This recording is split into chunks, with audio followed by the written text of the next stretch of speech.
gente, tudo bem? Esse é o Conexão Esporte e Saúde, eu sou Marina Procópio e Veidri. Oi, Adriana França. E aqui, gente, a gente tem um convidados de peso. Mestre Orlando Cani, Roberta Cani, filha do mestre Orlando Cani.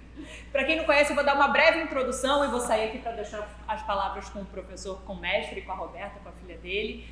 Para quem não conhece, eu vou falar rapidamente um resumo aqui. O professor Orlando Cani é chamado de mestre só por Rickson Grace, Bernardinho, Fernanda Keller, Gigi Paiva, Dani Genovese, tem uma lista enorme. Muita gente. Se a gente fosse falar... Rickson Grace, abri com ele, professor. Se a gente fosse falar a lista, ia ficar até amanhã aqui. Ele foi o homem que desenvolveu a bioginástica, isso lá nos anos 70, né, professor? Um pouquinho antes. Se a gente fosse resumir, ver se eu vou falar certo, é um método próprio que é baseado na respiração e que, com esse método, ele desenvolve e melhora a performance desses atletas incríveis, mas não só de atletas, é um método que vale para a vida, né, professor? Exatamente. Esse é o objetivo.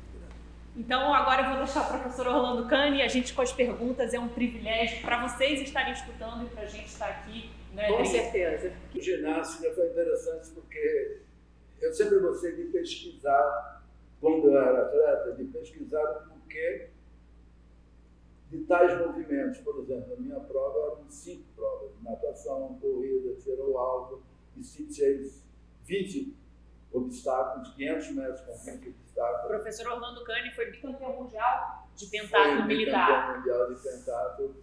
Depois fui campeão carioca de ginástica olímpica, que é um outro esporte. É completamente oposto da corrida, da natação, mas... E a natação também, acabei sendo campeão carioca de estreante, mas fui um profissional.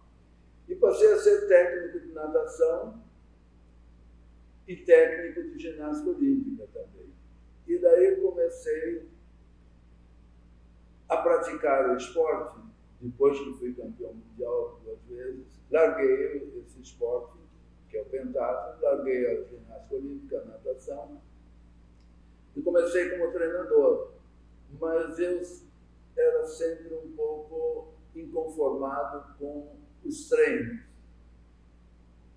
Eu mesmo, e eu via uma possibilidade maior, que é interessante, porque, de um modo geral, o atleta tem um técnico e um preparador físico. Acontece que nem sempre o preparador físico e o técnico se dão bem. Mas mesmo quando se dão bem, o que acontece é que o preparador físico quer tirar o máximo do atleta. Mas o técnico também precisa tirar o máximo do atleta tecnicamente. Então comecei a perceber que isso criava uma certa oposição, porque não havia muito papo, isso no meu tempo observava. E até hoje ainda é observado isso.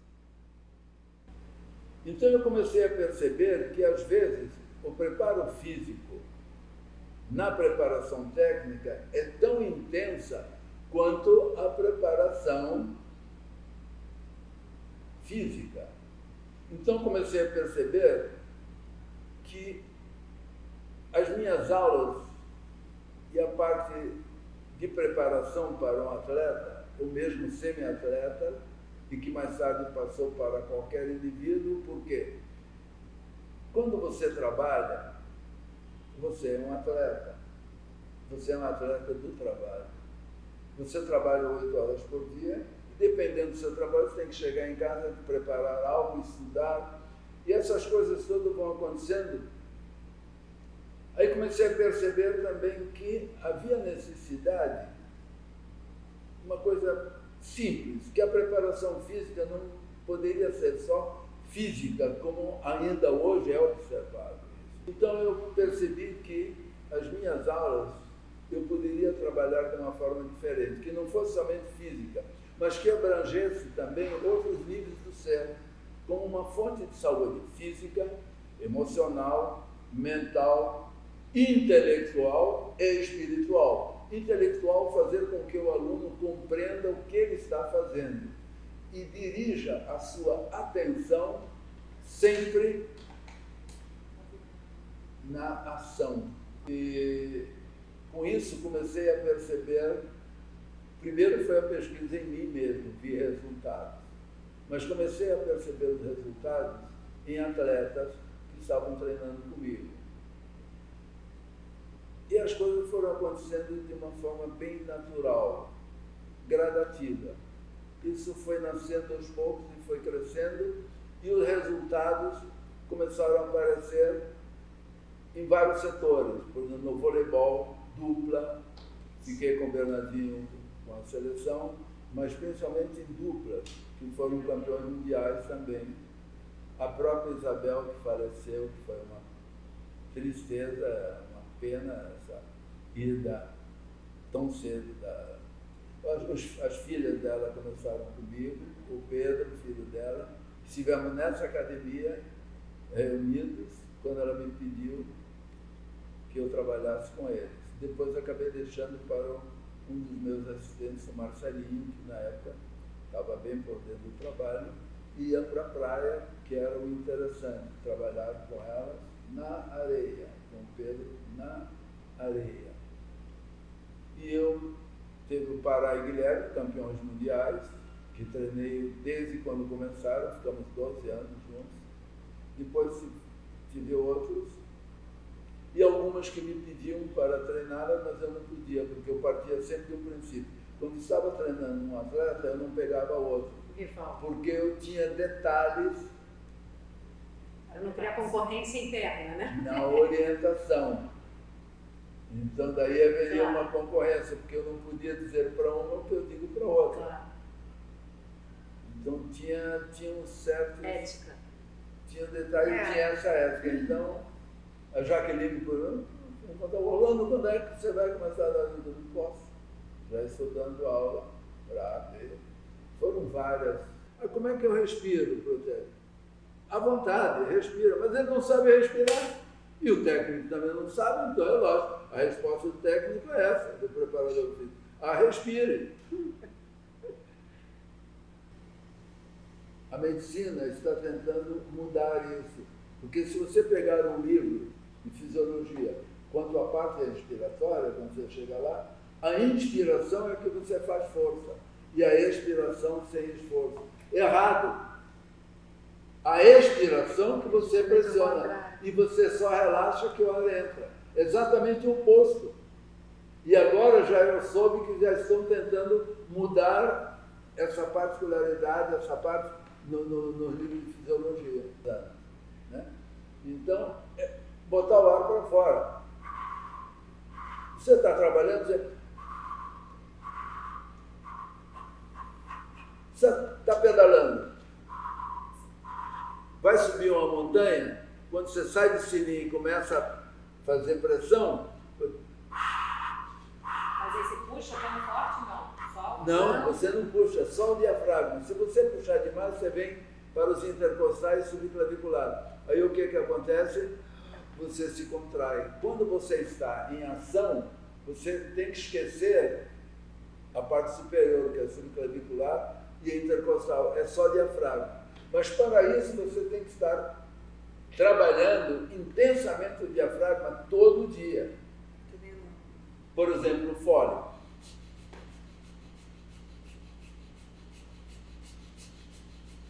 O diafragma, ele sobe e desce. A minha barriga vai para frente e para dentro, porque o diafragma é o maior músculo que você tem no corpo.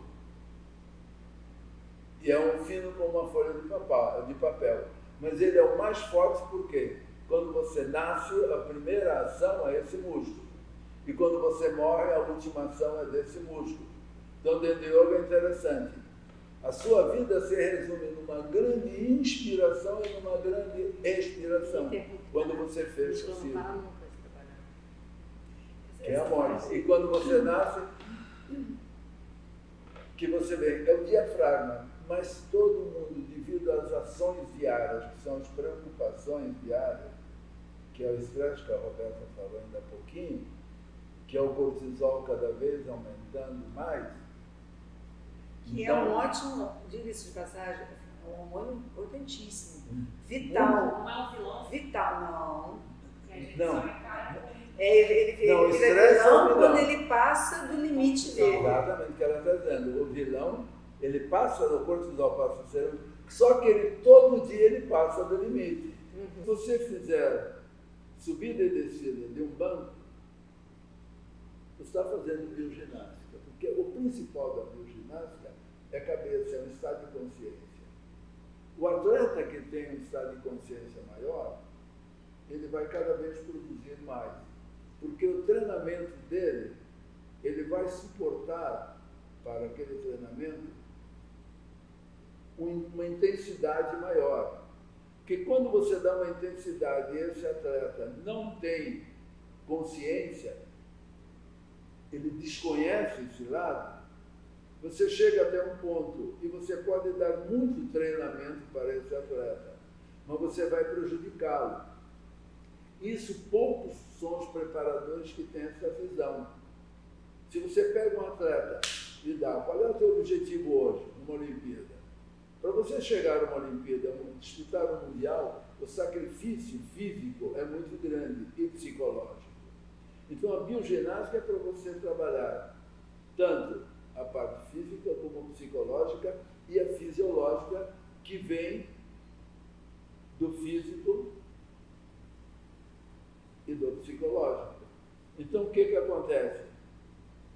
Cheguei à conclusão que, quanto ao nosso corpo para o movimento, sabemos que há uma relação entre ossos e articulações, músculos e respiração. Essas quatro realidades primárias formam uma unidade do meu corpo, do corpo. Então, por exemplo, se eu estou aqui, ossos e articulações sugerem sensações e imagens de uma forma.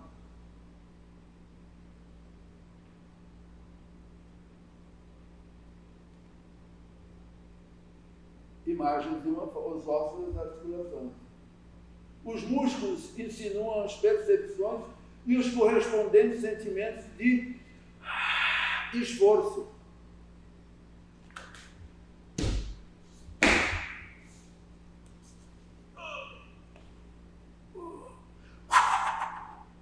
E a respiração é a própria vida.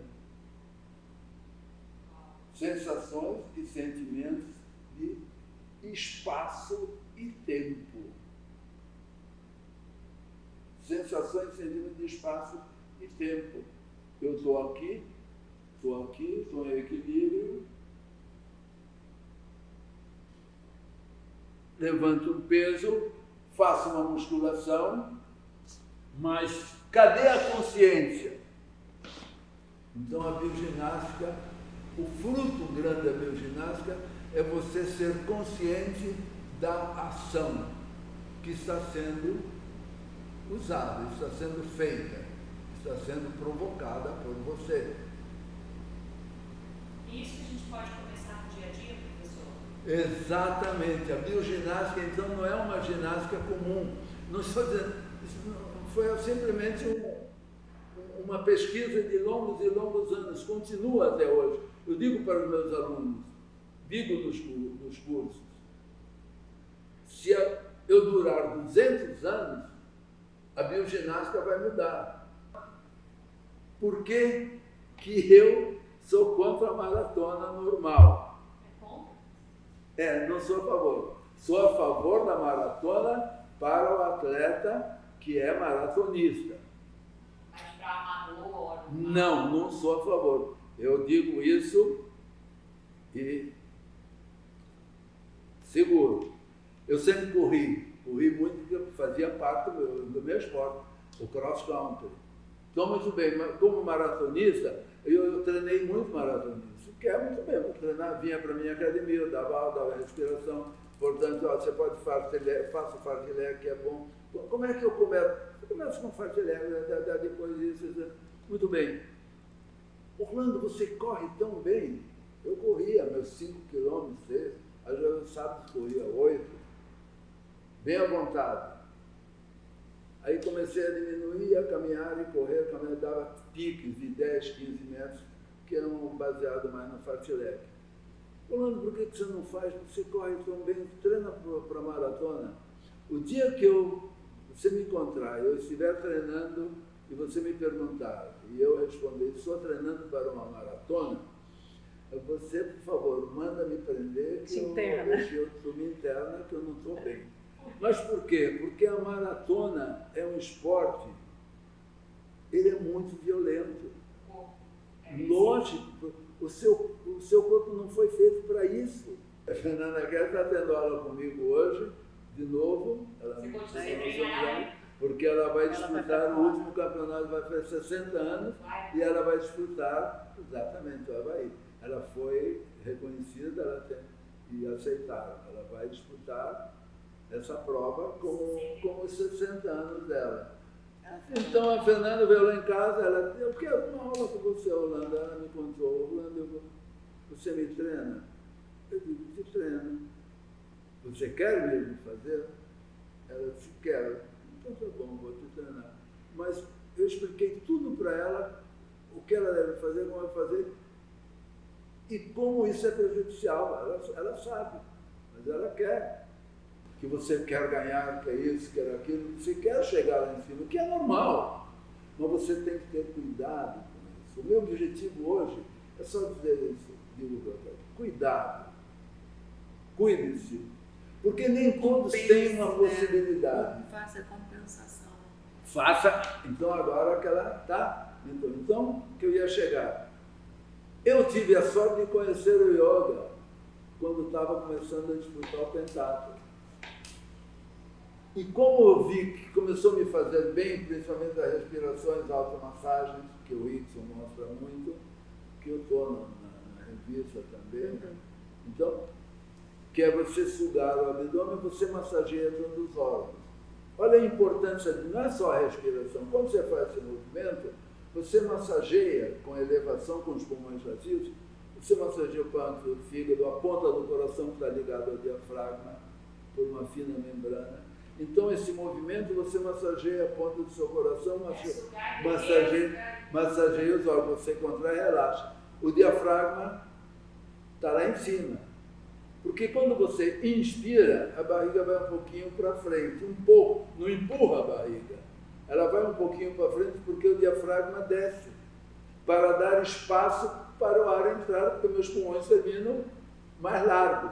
Qual é a parte maior dos pulmões? A parte baixa. Meu pulmão fino, mais ou menos embaixo da parte maior.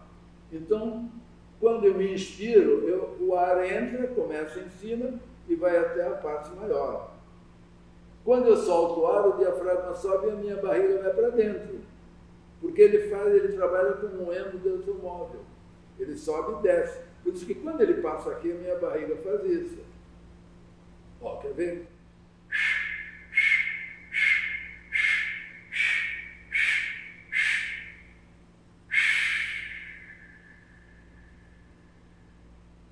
Contraí. Inspirei. Agora, eu não preciso fazer isso, que todo mundo faz. Essa força é como vocês encheram uma bicicleta. Pega a bomba, enche pneu da bicicleta. Se você fizer puxar rápido, o ar entra? Não. Ela prende. Ela prende. Então, você empurra e solta. Ela volta. Aqui é a mesma coisa, a bomba da bicicleta. O ar já entrou. Eu posso ficar aqui.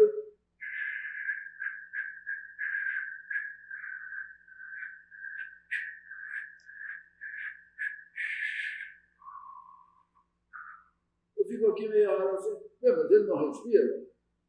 O ar entra. Porque eu botei para fora. É o diafragma.